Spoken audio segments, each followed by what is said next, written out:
నిత్యమౌనా పరమాత్మ నిత్యమైతే నీ ఆత్మ నిత్యమౌనా పూలకు రంగులు ఉన్నవి గాని పూజకు రంగులు ఉన్నాయా. మిత్రమా, అందరికీ కూడా శుభోదయం అండి. అందరూ బాగుండాలి, అందులో మనం ఉండాలని కోరుకుంటూ మీ కవిత. ఈరోజైతే ఈ యొక్క వినాయక నవరాత్రుల్లో 11వ రోజు. ఈరోజైతే మన విఘ్నేశ్వరుడికి నిమజ్జనం చేసే రోజు. ఇన్ని రోజులు పూజలు అందుకున్నటువంటి ఈ యొక్క విఘ్నేశ్వరుణ్ణి నిమజ్జనానికి తీసుకెళ్ళాలి అంటే పిల్లలకే కాదు పెద్దలకు కూడా అందరికీ బాధగా అనిపిస్తుంది కదా. కన్నుల నుండి నీళ్ళు వస్తూ ఉంటాయి. ఇన్ని రోజులు పూజలు అందుకున్నటువంటి మన విఘ్నేశ్వరుడిని నీటిలోకి తీసుకెళ్ళేసి అక్కడ మనం నిమజ్జనం చేయాలంటే చాలా బాధగా అనిపిస్తుంది కదా. ఇంట్లోకి వెళ్ళి తీసుకెళ్తున్నటువంటి వినాయకుడిని తీసుకెళ్ళినప్పుడు కూడా అలానే బాధగా అనిపించింది. మన కాలంలో ఉన్నటువంటి వినాయకుడిని కూడా నిమజ్జనం చేసే రోజు అలానే బాధగా అనిపించింది. నాకైతే కాలంలో పెట్టిన వినాయకుడిని నిమజ్జనం చేసే రోజు 2 రోజులు 3 రోజుల ముందు నుండి అనిపించింది అనమాట. నిమజ్జనం చేసే ముందు రోజు గట్టిగా పట్టుకొని ఏడవాలి అనిపించింది అనమాట. ఎందుకో తెలియదు, ఎప్పుడు అనిపించదు ఇన్ని సంవత్సరాలు వినాయక నిమజ్జనకు 2 రోజుల ముందు అనిపించింది అనమాట. దేవుడా నాకంటూ దిక్కు ఉంది, నువ్వు ఒక్కడివే. ప్రతి మనిషికి కూడా అంతే కదా, దేవుడు తప్ప ఎవరు దిక్కుండారు. కష్టాల్లో ముఖ్యంగా, సంతోషాల్లో అందరూ మన చుట్టూ ఉంటారు, కానీ కష్టాల్లో మనని కడ వరకు తీసుకెళ్ళేది ఆ భగవంతుడు మాత్రమే నేను నమ్ముతాను. ఇదిగోండి, ఫస్ట్ మనము విఘ్నేశ్వరుని ఎక్కడికి వెళ్ళి తీసుకొచ్చాము ఏంటంటే అన్ని వీడియోస్ లాగా పంపించాను కదా. ఇదైతే మనకి విఘ్నేశ్వరుని మనము ధూళిపేట నుండి మన దగ్గరికి అయితే తీసుకొచ్చుకున్నాము. మా వాళ్ళు మార్నింగ్ 10 o'clock ఏమో వెళ్ళేసి నైట్ 7:30 8 o'clock అయింది, అప్పుడైతే తీసుకొచ్చారు. అది తీసుకొచ్చే లోపల మండపం కూడా మొత్తం అంతా సిద్ధమైపోయింది మన విఘ్నేశ్వరుని ఆసనం చేయడానికి. ఇంకా వచ్చిన తర్వాత వీళ్ళందరూ కలిసేసి విఘ్నేశ్వరుని అయితే మన యొక్క మంటపం పైకి అయితే ఆసనం చేస్తున్నారనమాట అందరు కలిసి. అంతే కదా, కన్నుల విందుగా కన్నుల పండగ చేసుకునేటువంటి పండగ కదా మన హైదరాబాద్లో బాగా పెద్ద ఘనంగా జరిగేటువంటి ఈ యొక్క వినాయక చవితి పండగ. ఈ యొక్క వినాయక చవితి పండగ అనగానే పిల్లలు పెద్దలు అందరికీ హుషారు వచ్చేసింది కదా. విఘ్నేశ్వరుని అయితే తీసుకొచ్చేసాము. పండగ రోజైతే ముందుగా విఘ్నేశ్వరుడికి ఎంతోమంది దిష్టి తగులుతూ ఉంటుంది కదా. మనము రోడ్డు పైన తీసుకొస్తూ ఉంటే ఆ యొక్క దిష్టి పోవాలనేసి పంతులు గారు అయితే ఫస్ట్ దిష్టి తీసేసి పూజనైతే ప్రారంభం చేశారు. అసలు దిష్టి తీస్తూ ఉంటే విఘ్నేశ్వరుడు ఎంత మంచిగా అనిపిస్తాడో తెలుసా. అలా తీసేసి ఆ యొక్క కొబ్బరికాయని కొట్టేసి అటు ఇటు పెట్టేసి దానిపైన పసుపు కుంకుమ వేసేసి ఈ కాళ్ళు కడిగేసుకొని పంతులు గారు అప్పుడైతే విఘ్నేశ్వరుడికి పూజనైతే ప్రారంభం చేస్తారు. తర్వాత ఈ రోజైతే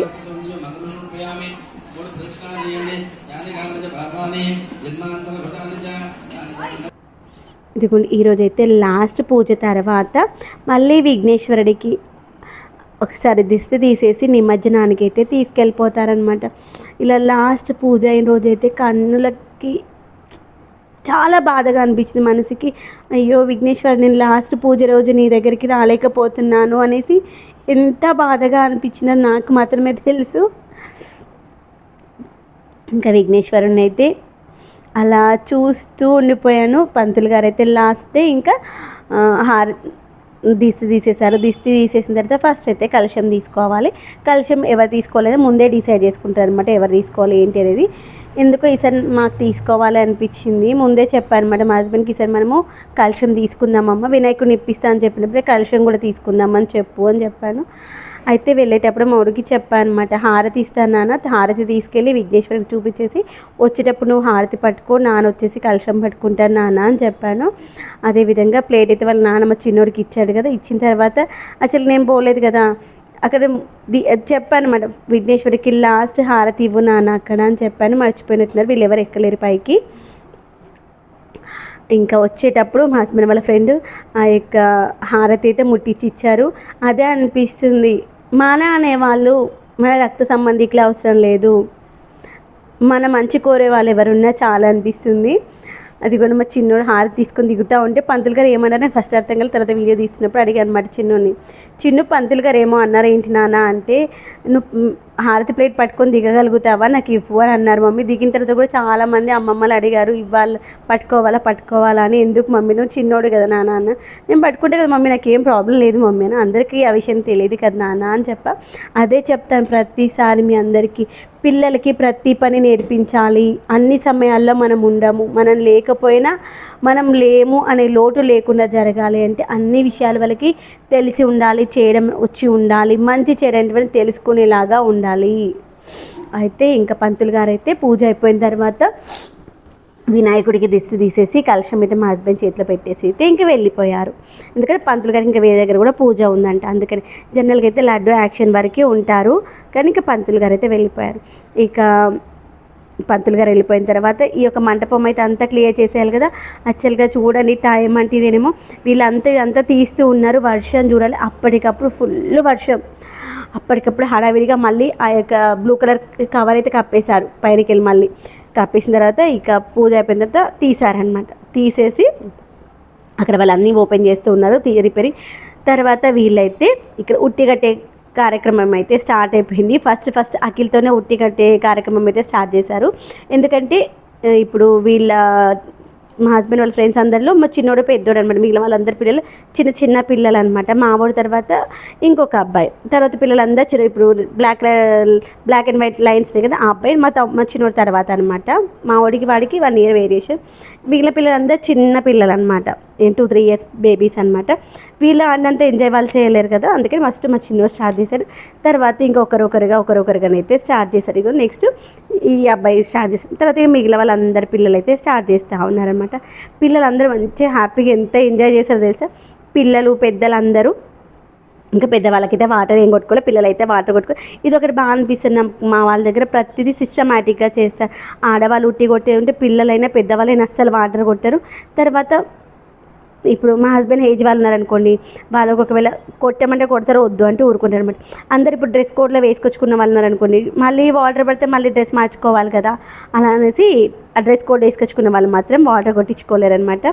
ఇదిగోండి మా వాళ్ళు ఏంటంటే బ్లూ అండ్ ఈ యొక్క మెహందీ గ్రీన్ అనమాట. బ్లూలో కొన్ని సైజెస్ దొరకలేవంట, లాస్ట్ సైజెస్, అందుకనే వాళ్ళ కోసం మాత్రం ఈ యొక్క మెహందీ గ్రీన్ తీసుకున్నారు. బాగున్నాయి అన్ని, దేని కలర్కి దానికి సూపర్ అనిపించింది. యాక్చువల్గా మనం వేలు పెట్టి కొంటాం కుర్తాలు, కానీ వాటికంటే ఇవే ఫిట్టింగ్స్ కానీ వేసుకుంటా కానీ బాగుంది అనిపించింది. ఎందుకంటే అఖిల్కి మేము 2000 అలా పెట్టి కొన్ని కూడా అంత లుక్ అనిపించలే. ఈ 230 రూపాయలు పెట్టిన కుర్తా ఎంత బాగుందా అనిపించింది. ఇంకా అక్కడ ఉట్టి కట్ట కార్యక్రమం అయిపోయింది. నెక్స్ట్ ఇంకా ఉండేది ఏంటి, వినాయకుడి దగ్గర లడ్డు యాక్షన్ అనమాట. లడ్డూనైతే వేలం పాట ప్రారంభించారు. మీ అందరి ఉత్సాహం వల్ల, మీ అందరూ చూపించే ఆ భక్తి వల్లనే ఈ 11 రోజులు మనము ఇంత ఉత్సాహంగా ఈ పండుగని జరుపుకున్నాం. దీనికి ప్రత్యేకించి మనకు మంచి ప్రసాదాలు వండించిన లేడీస్ అందరికీ, ఇంట్లో ఉన్న మదర్స్కి, వైఫ్స్కి అందరికీ ఒకసారి గట్టిగా చప్పట్లు కొడదాం మనం. మళ్ళీ జై బోలో గణేష్ మహారాజ్ కి. ఓ వెరీ గుడ్. లడ్డు ఎవరో లడ్డు చెప్పారు, లడ్డు చెప్పిన వాళ్ళు నిలబడాలి కొంచెం. లడ్డు యాక్చువల్గా మీకు గుర్తుంటే ప్రతిసారి పండుగకి మనం వినాయకుడు అనగానే లడ్డు ఎవరు కొనిస్తారు అని ఫస్ట్ క్వశ్చన్ వస్తుంది. లడ్డు పోయినసారి ఎవరు కొన్నారు అని క్వశ్చన్ వస్తుంది. సో పిల్లలకి కూడా వినాయకుడు అనగానే లడ్డు ఇలా చాలా తక్కువ ప్లేస్లో జరుగుతుంది. అంటే చాలా మంది ఏం చేస్తారు, 5 years పెడతారు, 6 years పెడతారు, 8 years పెడతారు, 10 years పెడతారు. కానీ మన దగ్గర అలా కాదు. కరోనా వచ్చినప్పుడు కూడా మనం వినాయకుడిని పెట్టాం. అంటే ఇంత పెద్దగా పెట్టలేదు, కానీ చిన్న సైజులో పెట్టాము. అన్ని పూజలు ఎలా చేయాలో అలానే చేసాము. అన్నదానము అవన్నీ కూడా చేసాము అనమాట. సో ఇక్కడ ఏంటంటే మనము 22 years అనేది చిన్న విషయం కాదు అసలు. సో దీనికి అన్నిటికీ భక్తుల యొక్క ప్రోత్సాహము, భక్తులు వచ్చి ఇక్కడ చూస్తారు, రోజు పూజలలో పాల్గొంటారు. కాబట్టి ఆర్గనైజేషన్ వాళ్ళకు కూడా అదో ఉత్సాహం, పెడదాము అని చెప్పి. ఎవరు రానప్పుడు మనం చేయొచ్చు. సో అలా మీ ఉత్సాహం ఉండాలి, మీరు అందరూ పాల్గొనాలంటూ కోరుకుంటున్నాము. ఈ ఒక్క ఇయరే కాదు, ఇంకా ఇలానే చేసుకుంటున్నాం మనము ప్రతిసారి. సో మీ అందరు సపోర్ట్ కావాలి. దీని అందరికీ ఈసారి కోసం మాత్రం మీ అందరికీ ఒక గట్టిగా చప్పట్లు మా తరఫు నుంచి మాట్లాడండి.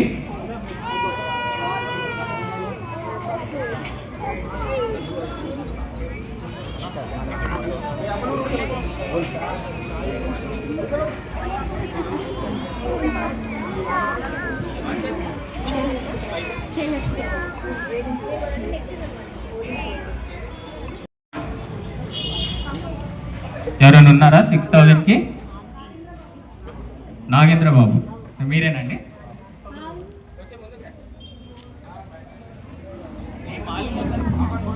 రూపీస్ ఒకటోసారి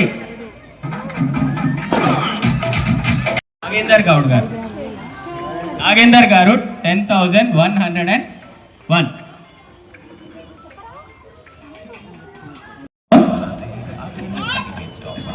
విక్రమ్ చంద్ర ఒక పాట 16,000 రూపీస్ అండి వినాయకుడి లడ్డు కోసము. 16,000 విక్రమ్ చంద్ర మన చందు వినాయకుడి చేతిలో ఉన్న లడ్డు కోసం 18,116 రూపీస్. 18,201 రూపీస్. 18,201 రూపీస్ అండి నాగేందర్ గారి. నిఖిల్ గారి పాట 21,999 రూపీస్ కోసము రెండోసారి అందరూ కలిసి ఒక్కసారిగా జై బోలో గణేష్ మహారాజ్ కి 3 సార్లు అందామండి, ఒకేసారి అయింది ప్రస్తుతానికి. జై బోలో గణేష్ మహారాజ్ కి, జై బోలో గణేష్ మహారాజ్ కి. వెరీ గుడ్ అండి, థ్యాంక్ యూ సో మచ్ అండి. నిఖిల్ గారిని స్టేజ్ పైన మనము ఆహ్వానిద్దాము, లడ్డు చేతిలో పెడదాము. నిఖిల్, కంగ్రాచులేషన్స్ నిఖిల్. నాగేందర్ గారు కూడా బాగా ఫైట్ ఇచ్చారండి. నెక్స్ట్ టైం మళ్ళీ ట్రై చేద్దాం మనము. ఇలా ఎన్నో పండుగలు చేసుకుంటుంటాం మనము.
క్రాస్ గా ఉన్నట్టుంది కదా ముందు, అంటే డౌన్ ఉంది కదా అట్లా చూస్తున్నాం. వెయిట్ ఆగట్లేదట్టుంది వీళ్ళకి. మెయిన్ పైనకి ఎక్కడానికి రాదు కదా, అంటే అందరు కింద ఉండేసరికి బ్యాలెన్స్ ఆగుతలేదట్టుంది. సైడ్స్ కి అంతా వేసేసారు కదా.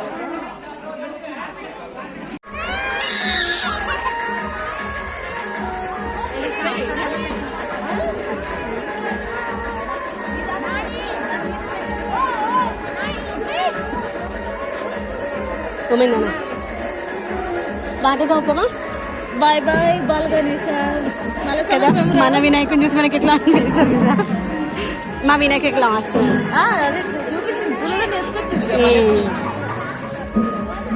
స్వామి బాయ్, మళ్ళా సంవత్సరం రా.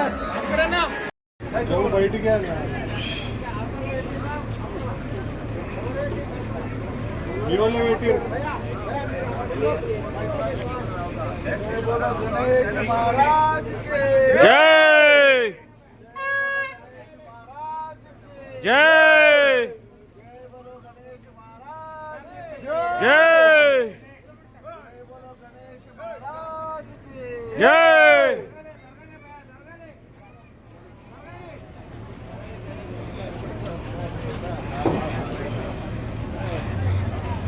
जय बोलो गणेश महाराज की జై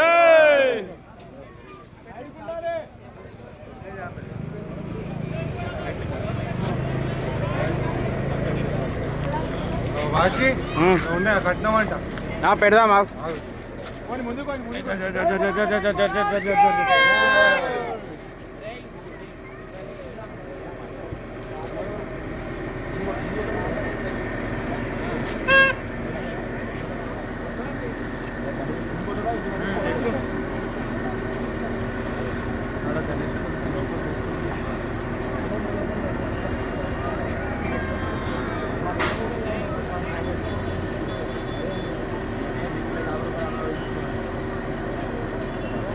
जय बोलो गणेश महाराज की జై जय बोलो गणेश महाराज की జై जय बोलो गणेश महाराज की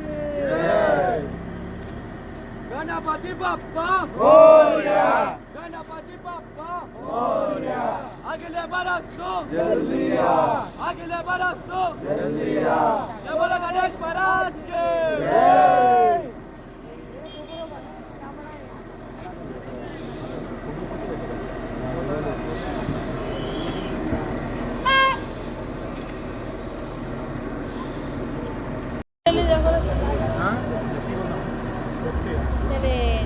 ఇలా పోయి